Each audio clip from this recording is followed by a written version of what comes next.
Violet in the Snow.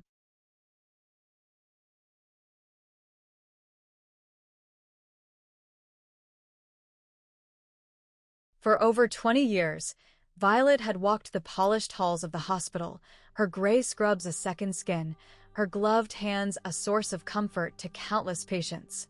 She loved her work, loved the rhythm of it, the camaraderie with her fellow nurses, the quiet triumphs of healing. But one winter morning, as she adjusted a patient's for and caught her reflection in the window, scrubs, mask, gloves, the snow falling softly outside, something shifted. She realized she had given so much of herself to others, and now, maybe, it was time to give something back to herself. So, she made the hardest decision of her life. She turned in her badge, folded her scrubs with reverence, and packed her car with only what she needed.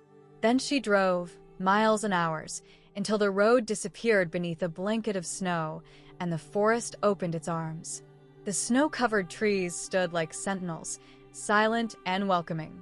Violet stepped out, her breath curling in the cold air, and loaded her belongings onto a sled. Her boots crunched over the snow as she walked deeper into the woods, searching for a place that felt like a beginning. She found it beside a frozen stream, where the trees thinned just enough to let the light in. There, she pulled the starter cord on her chainsaw, still wearing her gray scrubs, and began to build. It took over a week of sweat and solitude, of sawing and stacking, of aching muscles and quiet satisfaction. But when it was done, her log cabin stood proud and warm against the winter chill.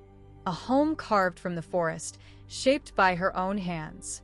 Violet still wore her scrubs every day, not out of habit, but as a tribute, a thread connecting her past to her present. She no longer had a pager or a shift to clock into, but she had the rhythm of the forest, the crackle of the fire, and the peace of knowing she had chosen this life. And in the hush of the snow, she found something she hadn't known she was missing: herself.